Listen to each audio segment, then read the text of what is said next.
宝贝的启蒙书，贝安斯坦熊看太多电视啦。作者史丹·贝安斯坦和珍·贝安斯坦。当家里的电视全天无休地播放，熊妈妈就知道小熊们看太多电视了，而妈妈永远是对的。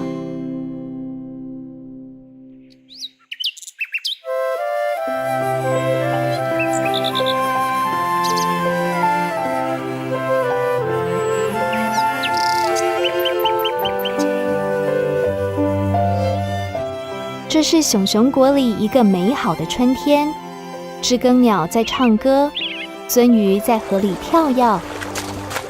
除了校车行驶过山丘时，车后吐出的一朵小灰云，空气无比的清新洁净。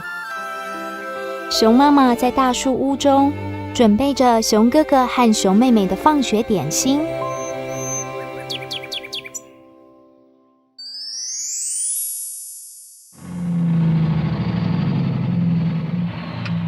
熊哥哥和熊妹妹跳下校车，连声嗨都没来得及说，就冲进厨房，然后开始了他们每天的例行公事。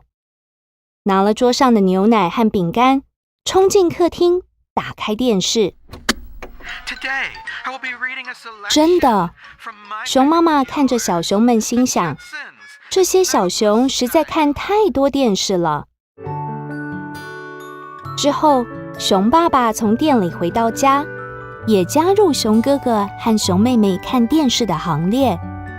于是熊妈妈更加确定了，真的没错，贝安斯坦熊一家的确看太多电视了。他不是很确定这一切是怎么开始的，可能是在那台画面模糊的黑白电视坏掉后，他们换了一台新的彩色大电视开始的。也可能是熊爸爸在屋顶上装了一只大天线，可以接收熊熊国所有的频道之后才开始的。不过，不管这一切是怎么发生的，有件事情倒是可以肯定。贝安斯坦熊一家花越来越多的时间在看电视，而花在做其他事情上的时间则越来越少了。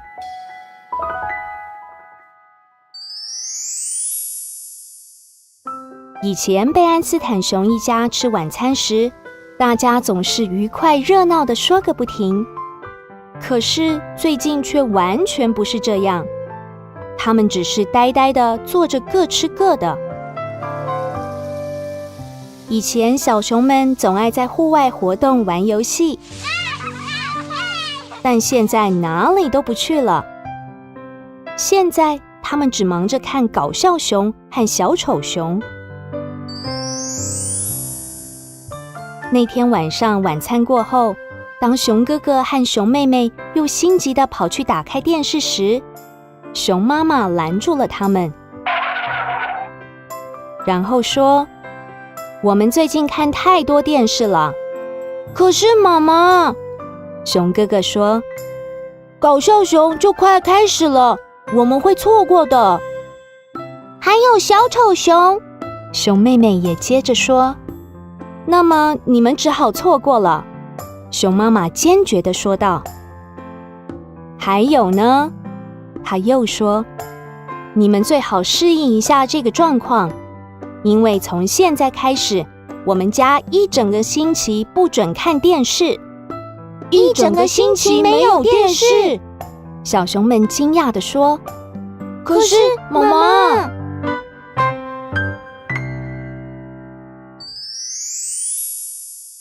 没有可是了，爸爸说。妈妈说的一点也没错，人生不只有看电视而已，还有学校功课、新鲜空气和阳光，以及运动。一星期不看电视是个很棒的主意。好吧，现在先借我过一下，我要来看体育节目了。等等，爸爸。熊妈妈说，一星期不看电视也包括你。什么？熊爸爸说：“你不是认真的吧？”可是熊妈妈非常认真。那新闻怎么办？熊爸爸抗议着说：“我如果不看电视新闻，怎么知道世界上发生了什么事情呢？”来，试试这个。妈妈说：“这叫做报纸。”还有气象。熊爸爸说：“我们怎么知道天气的变化呢？”试试这个。妈妈说：“把手伸出窗外，就可以知道有没有下雨了。”那我们要做什么呢？整天坐在一起聊天吗？熊哥哥问道。从这样的活动开始做起也不错。熊妈妈说着，舒舒服服地坐上了她的摇椅。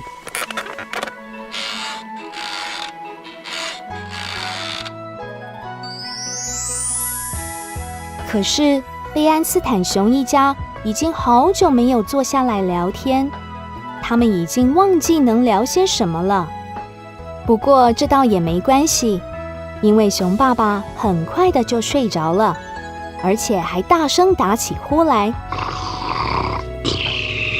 所以他们就算聊天也听不见彼此的声音。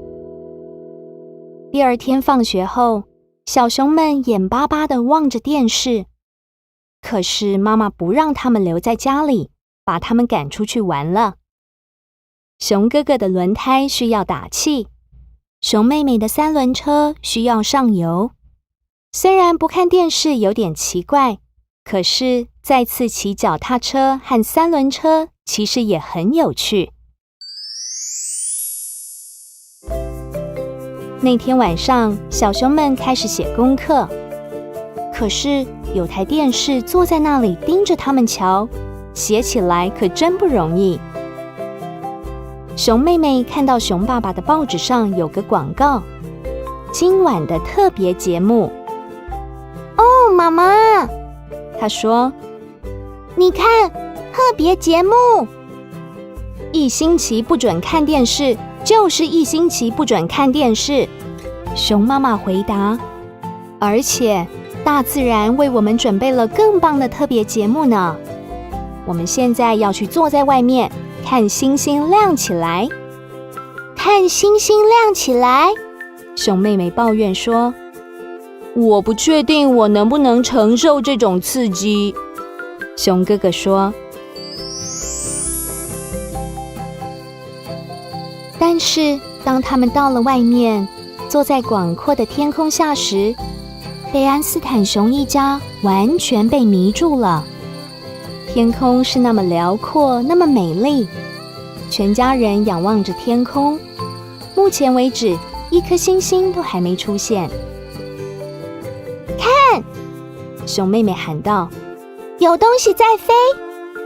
那是蝙蝠，熊爸爸说，出来找他们的昆虫早餐。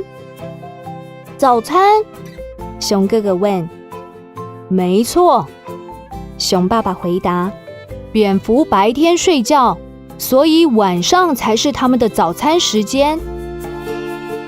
我看见一颗星星，熊妹妹大叫，她找到第一颗小星星了。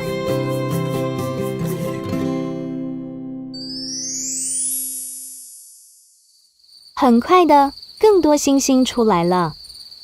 过了一会儿，整个天空就布满了明亮闪烁的星星。这非常特别，比他们看过的任何电视节目都还要特别。画面更清晰，而且荧幕要大得太多了。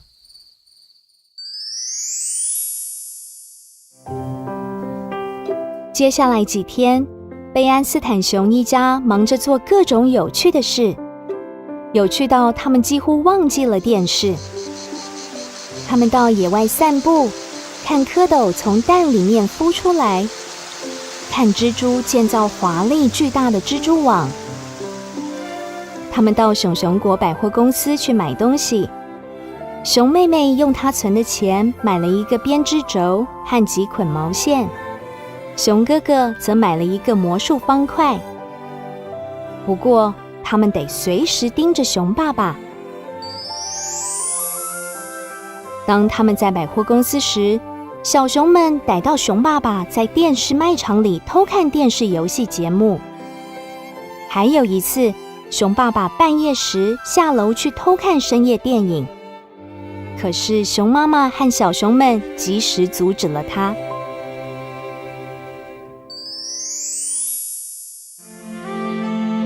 隔天晚上是他们不看电视周的最后一天。贝安斯坦熊一家在晚餐桌上愉快地谈话，他们都同意这星期过得非常开心。但是熊哥哥有个疑问：妈妈，他问，你为什么不喜欢电视呢？你讨厌它什么地方？不是的，熊妈妈说，我对电视没有意见，我也喜欢看电视。我不喜欢的是看电视的习惯，没日没夜不停地坐在电视机前面，好像老树根等着枯死一样。这个吗？熊哥哥说，明天我要准备一大堆零食，看一整天的电视。我也是，熊妹妹说。我也是，熊爸爸说。结果，唯一看了一整天电视的人是熊爸爸。熊哥哥对魔术方块着了迷，努力尝试到最后，终于解开了。熊妹妹则开始用她的编织轴编一块毯子。最后，连熊爸爸也看够了，他决定把他的吊钩挂上耳，去钓几只活跳跳的鳟鱼。